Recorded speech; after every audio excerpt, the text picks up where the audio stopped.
it's one thing to be physically fit. You're able to do 100 or 200 push-ups at a time, but it's another thing to be mentally fit and be mentally stable and be mentally ready for what's coming.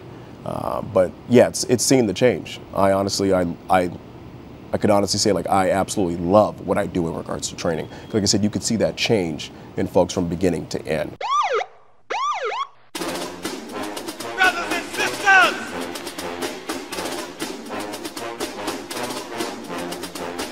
brothers and sisters, I don't know what this world is coming to. You're listening to the Black and Blue Podcast, a discussion and celebration of the roles of African Americans and other minorities in U.S. law enforcement.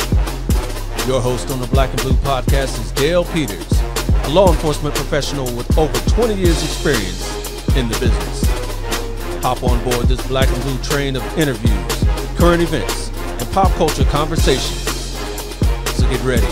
The Black and Blue Podcast is coming at you right now. Hey, Black and Blue fan, welcome to the latest and greatest edition of the Black and Blue Podcast, where we celebrate diversity in U.S. law enforcement. My name is Dale, and I'm the host. Thank you for joining me here today. And before we get started, I want to ask you guys, please click those like, subscribe, and bell icons right down here on my YouTube channel. It really helps me out a lot on those YouTube algorithms. And if you listen to me on your favorite podcast platform of choice, make sure you rate the Black and Blue Podcast 5 stars. And last but certainly not least, make sure you check me out on any one of my social media pages for even more content. You can find me everywhere at Black and Blue US. All right, so I'm sure you guys figured out that I'm not in the four walls of my home studio right now. Now today I'm at the grounds of the Riverside County Sheriff's Academy out here in the beautiful city of Riverside, California. And I got a very special guest that's gonna kind of talk about his career and what kind of goes on here at the Riverside Sheriff's Academy. So everybody, Black and Blue fam, let's welcome to the show Riverside County Sheriff's Correctional Corporal Alvin Johnson. What's going on, brother? How you feeling today? Great. Good to see you, man. Yeah. So how's everything going? How's your day shaping out here? Good so far. Excellent. Monday, start of the week. I'm feeling good. All right. So we're out here at the Riverside Sheriff's Academy, and you are a correctional corporal. Yes. Kind of tell everybody a little bit about what the correctional corporal is and what you kind of do here. Correctional Corporal, currently I'm assigned to the Ben Clark Training Center. Okay. And so I'm, of course, with the Riverside County Sheriff's Department, Corrections Division. I started with the Riverside County Sheriff's Department in 2007, promoted to Correctional Corporal in 2014. Like I said, I'm currently assigned to the Ben Clark Training Center, and right now, specific to the unit that I'm assigned to is the Defensive Tactics Unit. Oh, okay. Yeah. So you're one of those guys. All right. Okay. All right. So what's your technique of choice? Are you a jiu-jitsu guy? No, actually, a lot of my partners, they do jiu-jitsu, Krav Maga, and it's, they're all over the place with their stuff. Mm-hmm. But a lot of the stuff that I specifically will teach is a lot of actually handcuffing, some of the control holds, takedowns, stuff like that. So nothing too special in regards to ground and fighting. Right. But I am a part of it, though. Okay. I always trip out because you hear the old Mike Tyson saying, everyone's got a plan until they get punched in the mouth. Yes, that is the truth. So, a lot of people don't realize until they get to the academy, and that's the reason why you guys do all that, right? To kind of show them that, when you get hit in the mouth, don't give up. Yeah. Right? So, absolutely. Yeah. So how long you been doing that? Was it defensive tactics? Or, we've been a part of this unit for 2 years now. Okay. So, but just like you said, a lot of that, a lot of folks do show up. They are brand new. They may lack the, mental toughness and physical toughness, but in this academy, I will say we do absolutely, instill that into them. Okay. Because a lot of folks, that is the mindset. Sometimes you show up, and you don't know what to expect, and if you've never been involved in any kind of altercation and stuff like that, and we train them to get there and get through it. Right, exactly. So behind you, we got some dummies there. Yeah. We call them bobs. I don't know if you guys call them bobs too. Call them the same thing. Kind of tell people what those things are if you want to look behind you real quick. Yeah. Oh no, yeah. We utilize those bobs for a lot of our personal body weapon training and a lot of our baton training. So the recruits are, even the in-service staff who show up and they need to get their mandated training, whether it be for the year or every other year, like I said, or even if they're in the academy. They utilize those bobs to practice punches, kicks, knees, elbow strikes, all kinds of stuff. We also do use pads and stuff like that, but those are great for batons, like I said, also. Okay. So. All right. So you mentioned you've been with the Sheriff's Department since '07? Yes. Man, you've been here a long time. Oh, no. All right. What brought you to the to this department and law enforcement in general? So kind of started out, I worked for the Los Angeles County Sheriff's Department as a custody assistant. I started there in 2006. So basically a custody assistant was working corrections. So somewhat similar to what I do currently do now. I made a lateral transfer in 2007, so I only worked at LA County for a year. I worked at Twin Towers. I came out here in 2007, November of 2007. Started out the Indio jail, but just what made me come out here is mainly my family moved. So it actually was my in-laws who ended up moving first. They ended up moving to Indio, California, which is located about 20 minutes east of Palm Springs. So I just ended up following them through and coming out there. So Okay. yeah. So you're not from the area? No. Originally born and raised in Bellflower. Bellflower. Yeah, Okay, I born and know raised that. in I know Bellflower. that area well. Yeah. Okay. All right. So your upbringing was out there in Bellflower, and I kind of know that area. It's kind of Yeah. middle class, kind Yeah. of lower middle class, Yeah. upper middle class kind of area. Yeah.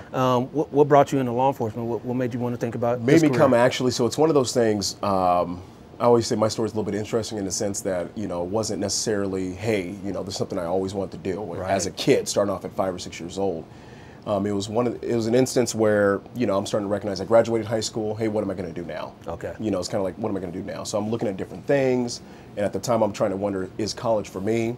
And, so you see different law enforcement commercials and stuff like that. You hear in different commercials on the radio and stuff like that. And I said, hey, let me give this a try.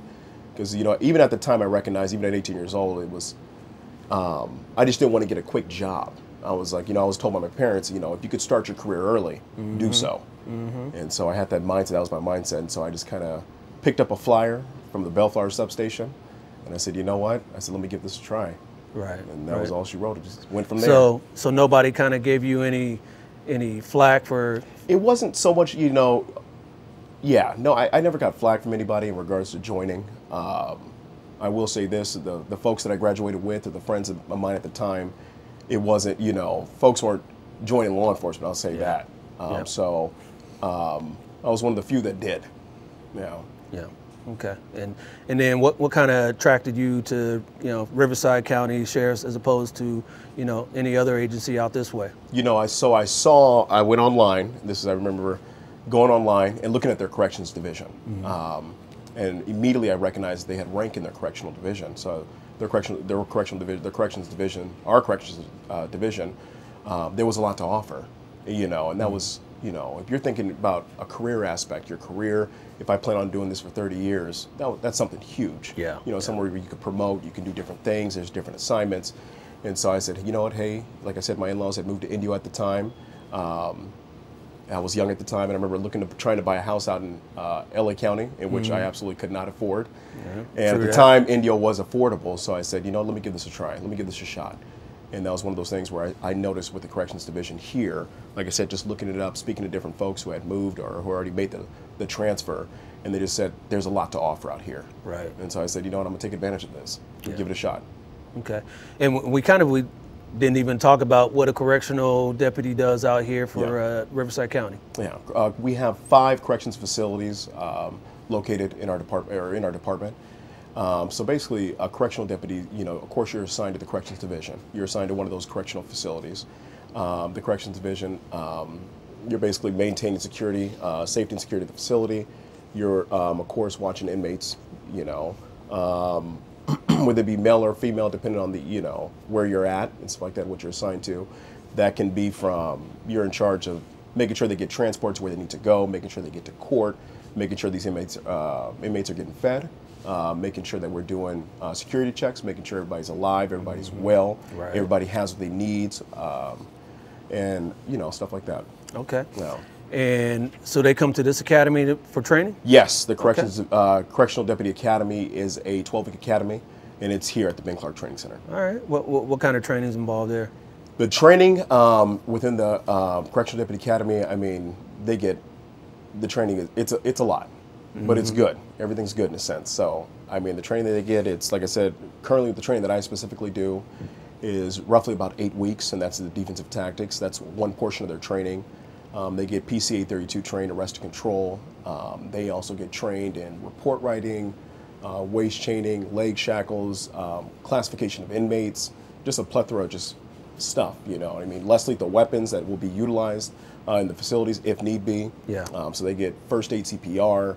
They get a lot of training. Yeah, we saw a class out here earlier, and I think they're graduating today. So yeah, I'm sure they're pretty happy and getting their assignments. They're at the tail end, so yeah. I remember those days. I remember that. Yeah. What are the requirements for a correctional deputy? Correctional deputy, you need to be 18 years old, of Okay. course. So you pass that physical agility test, and they take their written tests and stuff like that. They go through a background process, and of course, you get assigned a background investigator. If you go through that background process and you're able to pass, usually you're given an academy date, and you show up and you get that academy date, and your 3 months of training starts.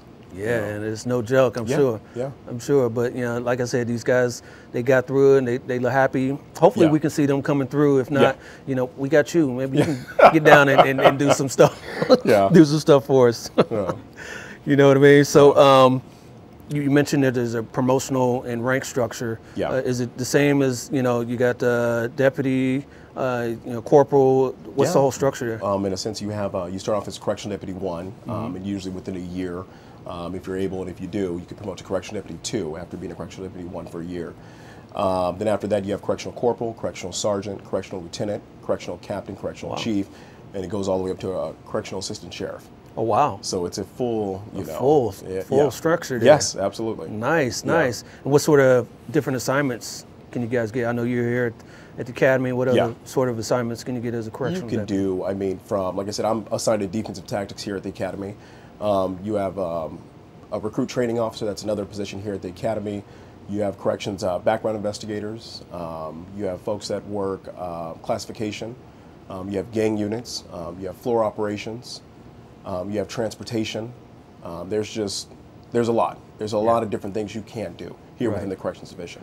So for my listeners and viewers, what's you just said classification. What is that? So classification, that's folks who, when these inmates get booked in, so they go through a little interview process first. Yeah. Just so basically to looking at their background history, have they been incarcerated before, what reasons, what charges they were incarcerated for, if there are ever any kind of issues while they are incarcerated. Basically in a sense to where to house them and where to place them. Where to house them. Yeah. Right. Different gang sets, different religion. Is religion ever considered? Yes. So they go about and that's one of the questions in regards to what religion are they and stuff like that. If there's any special needs or requirements depending on their religion. Right. Yeah. Okay. I'm sure you've seen a lot, in your days since 07 and different things, and I'm sure it's getting a little hairy in some situations. Yeah. You ever been in situations where you had to, lock down facilities and all that sort of stuff? I've been a part of that kind of stuff. Whether it be attempt escapes and stuff like that, large size incidents, whether it be a riot or something like that. But for the most part, due to our training, I could honestly say all the folks that I've worked with, they're prepared. They recognize the incident. They recognize what they need to do, and of course to control these incidents, we work together as a team. Absolutely. So if someone's thinking about being a correctional deputy, how should they prepare for the academy?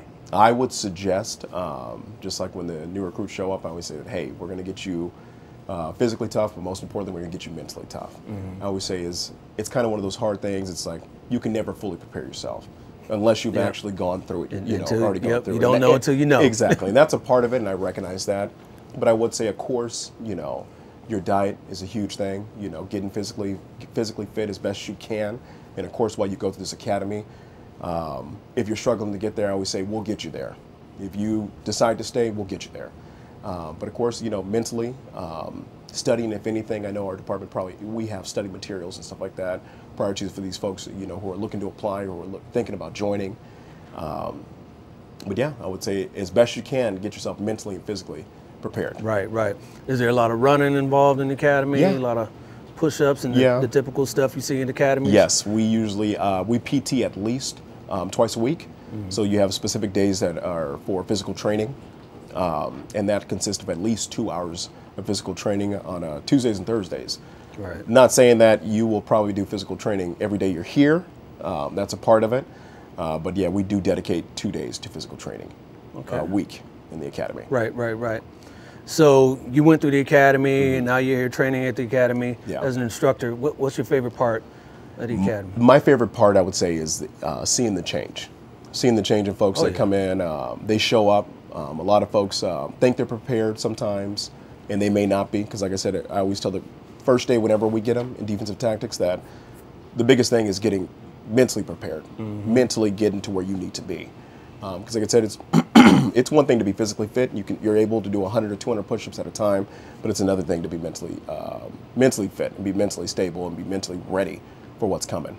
But yeah, it's seeing the change. I honestly, I could honestly say, like, I absolutely love what I do in regards to training. Like I said, you could see that change in folks from beginning to end. Yeah. And even when they're about to, you can kind of tell after you do this for a while, a lot of folks they'll start to somewhat give up on themselves. You know, they start to recognize they're getting hit from every corner, and it requires much of you, and it requires a lot of you. But I explain to people, it's like, you know, for the most part, not for the most part, but every instructor that you see teaching you has done this. They've completed this. It's capable of being done. You just got to give 100%. Yeah, you mentioned a few times, you know, mentally, getting yourself mentally prepared, be mentally tough. How do you guys prepare them for that? Basically, in a sense, within the defensive tactics units, we will show them specific incidents, like I said, such as riots and stuff like that. We explain stories that we've probably gone through amongst me and my partners and stuff like that. But how we were able to triumph, how we were able to get through the fight, get through these incidents, and just like I said, that it's capable and it's able to be done. Because it is scary for these folks. Like I said, a lot of people may have not ever experienced a large-scale incident, or where you may have 30 individuals who are refusing to listen to what you have to say, but recognizing that, hey, this needs to get done. But with like I said, with the right training, the right mindset, it's capable of getting done. Right. And as part of that training, getting OC trained and all that sort of stuff. OC trained is a part of it, and that's always It's always the fun interesting part. day. Gas an interesting day. and- Yeah. I specifically remember when I got OC sprayed in my academy, and I didn't take well. Not at all. No. Not at all. Yeah. Yeah, and especially in the correctional environment, you use the high potent stuff. Yeah. You know, the big bear Yeah. bear spray stuff, right? Yeah. Currently we use Saber Red, so yeah, it's pretty strong. I'll say that. But yeah, like I said, that's always an interesting day. What we do, a lot of our recruits, they don't just get sprayed; they actually get sprayed. They go through different things. Right. They'll still talk about that. Yeah. Yeah. So they'll get sprayed, and our recruits will actually walk the grinder, and they'll go through a little session of personal body weapons. They'll go to another session to where they are handcuffing, and they walk back prior to getting it actually cleaned up off of them. So it's actual. It takes a while. So they get sprayed, and they actually go through different training cycles. So Yeah. Not fun at all. Yeah. Not fun at all. I remember that. Yeah, but it is what it is. Yeah. And part of that is to know that if you get sprayed, Yeah. that it's not the end of the world. it's not. It's not. You can handle it, and you Yeah. got to do what you got to do. It's one of those things that where it's not designed to, totally just knock you out. It's designed to where, yes, it's going to be painful in a sense. It will be absolutely painful, but you are able to get through it. You are able to get through it.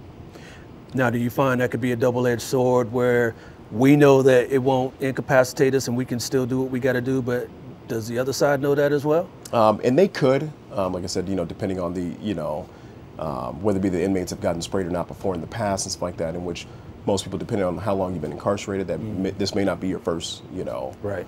first time. So it has happened before where you have had folks who, get sprayed, and they may not feel it like someone else could. Yeah. It can totally somewhat incapacitate someone to where they're on the ground and they actually absolutely give up. But it could be one of those things where also an individual gets sprayed and they're looking back at you having a casual conversation. Yeah. And so that's when you have to resort to something else. Yeah, and that's part of the training too, to Yeah. let you know that don't rely just on Exactly. every one tool, just on one tool. Yeah. Pepper spray may not work, tasers Yeah. may not work, and then you gotta go to something else. Yeah. So that's part of that. Yeah. What's kind of the least favorite part of being here at the academy? I wouldn't even, this may sound a little corny in a sense, but I don't know. For me specifically, there's no, least favorite part. I can remember back sitting, like I said, when I was in the academy myself, the one thing I wanted to do was instruct in the academy. And it took about 12 or 13 years, but I got here, and to me, literally, it's a blessing every day to be here. Yeah. And I recognize that. The older I get, you recognize it even more. Yeah, I've got a few buddies that have been able to be instructors at the academy. Yeah. They say that's that's the life. Yeah. You get to work out. Yeah. You get to run, and you get to yell at recruits, and you get paid for it. Hey, Yeah. what better way to spend your day, right? Yeah. Okay. There's a lot more that goes into it. Yeah, there is a lot. Yeah. Yeah, you're instructing. Yeah. Of course. You've got coursework. You got to instruct. Yeah. But, that's all part of it. Yeah. So maybe not you as an instructor. What was Yeah. your least favorite part? But maybe thinking back as an academy recruit, what was your least favorite part of that? Probably my least favorite part was honestly could have just been the long days and a lot of the of course waking up really early. I would say I'm not always a morning person. So for me, that was the first time where it was like, hey, I had to get up at 3 o'clock or 3:30 at least by 3:30 every morning to be prepared for the day. Right. So I'll just say I wasn't used to that. Yeah. Yeah. But of course, with time, after you do that for years upon years, whether you're working days or nights, you get used to it, and it's a part of life. Yeah. So I recognize that now. But I would say, when I started when I was 19, I want to say, I would say getting up at 3 o'clock was a little rough for me every morning. Trust, it's Yeah. tough when you're older to get up at 3. Yeah. Yeah, getting up early this morning to come out here, I was like, man, this is this is early. But it's all good. It's all good.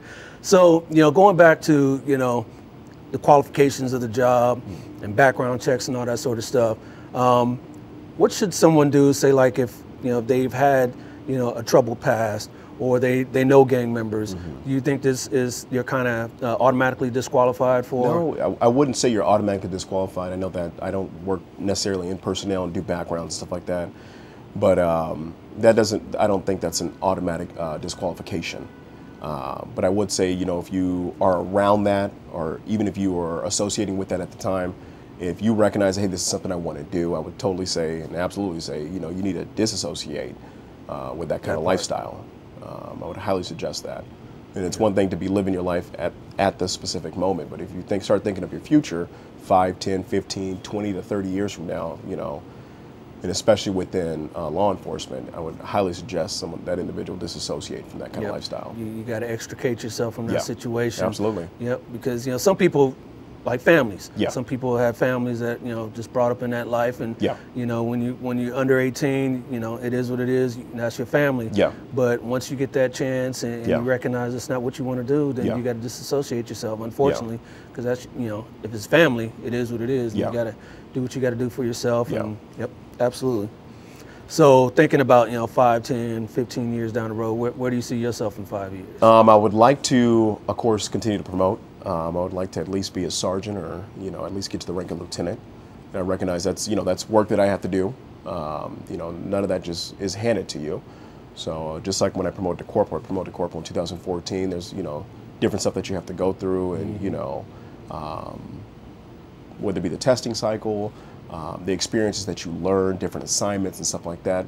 Not saying it's an absolute requirement, but I recognize that.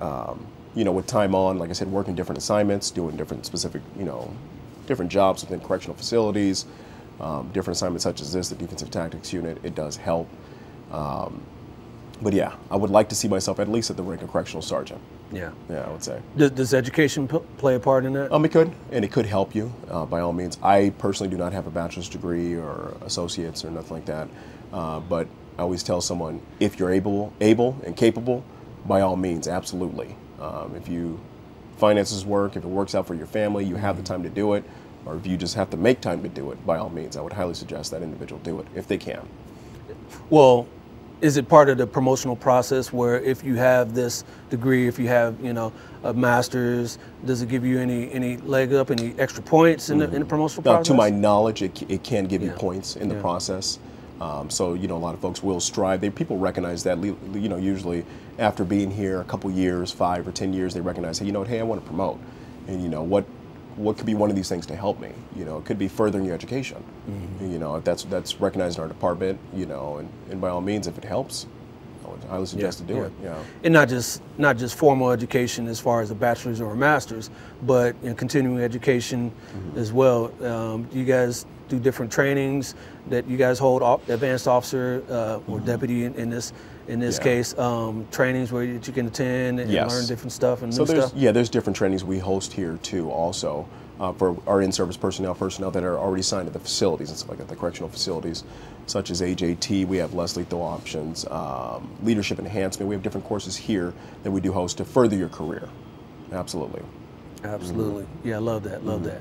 And you being African American, you know, this show being Black and Blue, what is your responsibility, you think, to the African American community, being in uniform, just to show that, you know, you're part of the solution that we were kind of talking about earlier? What do you think is kind of your responsibility there? I would think my responsibility is, it's to do what I do day in and day out, and to do it as best as I could, the best I can, to do my work like everybody else, and that I would tell an individual that there's nothing stopping you because of the color of your skin at all.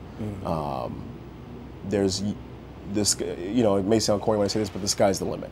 If you want to do something, if it's specifically within law enforcement, let's say you want to join the Riverside County Sheriff's Department, the Corrections Division, then by all means, there's nothing stopping you. There's nothing stopping you. If that's your goal, you strive for that goal 100%. Amen. Amen. So what do you like doing when you're not working now? Usually, I would say I do like to work out. I like to do that. I didn't guess that about you. Yeah, no, I do like to work out. So flex for the camera. Yeah, I like to work out and stuff like that. Me and my wife are both physical, so we'll go to the gym together and stuff like that. I like to go camping. I just recently went to Kern River. I was there for a week this past week. So we do have a trailer and stuff like that. Spend time with my kids. How many you got? 3 kids. 3 kids. I have an 8-year-old son. I have a 7-year-old son and a boy that just turned 1. So 3 boys. Wow. 3 boys. So yeah. Handful too, I bet. Yeah, those boys are summer vacation. Those boys are wild. Yeah. They're wild. Good, but wild. Yeah. They're having a blast. I remember. Yeah. So and studying the Bible. Me and one of my partners, we do a Bible study and stuff like that. So we constantly, at least once a week, you know, I read to my kids a chapter a day. So that's very important to me. Is that part of maybe something that you want to do as well, as be a pastor or something here? It's kind of funny you say that. Folks have said that before in the past. Just, you know, hey, I think you should do this, Alvin. You know, you would be good at something like this. And, you know, if I'm led there, if God leads me that way, you never know. Yeah, I'll say that. Yeah, yeah. And we can certainly use that here in our profession. Yeah. So your department, I'm sure, has chaplains and, yes. and people, especially being in the correctional environment. Do you kind of mentor people on the inside and kind of lead them in the right direction? And I will say, when you work the corrections division, you see these, you know, the folks that are incarcerated and stuff like that. A lot of times, depending on the facility of where you work, you'll see them day in and day out. So you may have somewhat, you know, not necessarily a personal conversation with them, but you do get to speak to them. You know, so whether it be you moving inmates or, you know, because you're moving them to recreation, you're moving them to visiting, you know, whether it be they need to go to medical and stuff like that. Of course, you try to keep away from a personal conversation. You don't want to divulge personal information about yourself by any means. You want to keep everything that we do and what we say is professional. Yeah. So they have actually, well, for our audience, just to know that I don't know if it's like that in different states. For reference, here in California, people that are housed in sheriffs in jails either have not been sentenced, or they have been sentenced for something under a year, right? For a crime under a year, is that correct? Yes, there have been some laws that have changed and stuff like that, in a sense to where you'll have folks that stay here longer, and they can't be sentenced to county time. So it used to be where folks didn't do, you know, if you were incarcerated, you did up to a year, and then you would go to state prison after that. But depending, you do have folks that are county sentenced in county, so they can do longer sentences here within our correctional facilities here within the county. Yeah, we won't get into those propositions and those assembly bills and all those sort of things. We know what those bills that sent down those crimes, and now you guys on the county level and on the local levels are responsible for these people now too. But what I was getting at is, are there people, you know, civilians in your facilities that kind of hold classes and mentorships and all that sort of stuff? You will, you will have that. So you'll have for AA, NA, so for alcohol or drugs. We do have chaplains in our facilities, so they will host like a Bible study inside of the facilities and stuff like that. But you do have civilians that come in, and we offer those. We offer stuff like that to them. So if inmates, they recognize that, hey, they have a specific a problem with alcohol or a problem with drugs, that they're able to recognize that, they do get offered that if they do. So you have folks that come in, like I said, civilians, and will instruct class them and stuff like that, teach them, try to get them better, give them the tools they need. Right. Like I said, you do have chaplains and things like that that offer them, services, whether it be, a church service or something like that. If they want it, the inmates can also request it, and that gets notated and stuff like that. So. Yeah, we offer that to them. Yeah, okay. Yeah, because I was kind of getting to where I was asking you, would that be something that you could do on the inside, but you guys leave that more to third parties and do stuff like that? Yes. Yeah, I got it. All right, cool. I appreciate you coming out here and spending a little bit of your day with me, Corporal. I appreciate it, but hey, you're not done, man. I got some questions I want to fire at you. Okay. And hopefully you can fire them right back at me, some answers right back at me, and we'll get a little bit of insight at you. This is called my Black Lightning round. So, just be real quick at it. All right. So your first one here is text or call. Text. You're one of those. Yeah. Huh? Would you rather be tased or pepper sprayed? Tased. Tased, okay. Yeah, we kind of talked about pepper spray, all right. So your department is going to enroll you as an international officer exchange program for 1 year in the country of your choice. Where are you going? Shoot. Bucket list, where you want to go? I don't even. I'll say Canada to keep it close. Okay. Right. Yeah. Okay, all right. You're probably a big sports fan, so what'll happen first? Either the Chargers win the Super Bowl or the Clippers win the NBA title? Chargers. Chargers? Yeah. Yeah, probably. Yeah. Pumpkin pie or sweet potato pie? Sweet potato pie. Sweet potato pie, for real. Favorite music artist? Oh, man. Who's on your playlist? I have a mixture of everybody. Okay. It's kind of I grew up with soft rock. I grew up with oldies. I listen to classic rock. It's all kinds of. All right. Yeah, that's a tough one because I don't have a specific. Nobody knew though, huh? You're into the older stuff, old soul. It's all older stuff. I feel you. I'm with you on there. Yeah. I'm with you. If you could meet anybody in history, dead or alive, who would it be? Jesus Christ. There you go. Can't top that one. I know you're a fit guy, but what's the best tasting donut? Regular glazed. Regular glazed, okay. All right. Keep it simple, right? Yeah. All right. If you could fix any problem in the world with the wave of your hand, what would it be? You're the czar. I'll say folks respecting everybody. Respect. Yeah. Lost a lot of that. Lost a lot of that recently. So, back to old school artists. Michael Jackson or Prince? Jackson. Michael Jackson. Okay. Favorite movie of all time? Gladiator. Gladiator. Okay. All right. Would you rather work day shift or night shift? That's a tough one because I've done both. I've done. There's a point in time where I did nights for 3 years, and then I've done days for years on end. I'll say whatever works best for the family at the time. At the time, okay. Yeah. And there's a story of your life, a movie that's coming out. What actors gets to play Alvin Johnson? Denzel Washington. Denzel. Okay, we all want Denzel. I want Denzel too. I want Denzel too. Okay, yeah. All right, cool. Yeah, man. Yeah, I heard Wesley back there. Yeah. Denzel works. Yeah, we all went. Yeah. See, this is going to be an Oscar-winning performance. Yeah. So exactly. Yeah. All right, Corporal, man. I appreciate you coming out and much. sharing a little bit of your time, sharing a little bit of your, who you are with me and my audience. And hey, come out here and we didn't get to see any of your recruits, but train them up well and be safe out there. I appreciate you. I will do. Thank you very much. Okay. You got it. Take care. Take care. Appreciate you. All right, that's what's up. Man, I had a real good time with my man, Correctional Corporal Alvin Johnson. Thank you for coming on to the show, and I really appreciate you. I also want to thank everybody over here at the Riverside County Sheriff's Academy for giving me access to these facilities and your personnel. And really, I want to thank you for allowing a little show like mine, the Black and Blue Podcast, access to your facilities as well. I really wish other agencies would embrace that sort of transparency and that sort of support. If you guys out there enjoyed this conversation as well, please click that like button right here on my YouTube channel, or rate it 5 stars on whatever podcast platform you listen to me on right now. I'll be back in 2 short weeks with another scorching hot interview just like this one, but till then, come on y'all know this phrase, stay black and blue. I'll holler at you guys. Peace. This has been a Maitre D Entertainment presentation.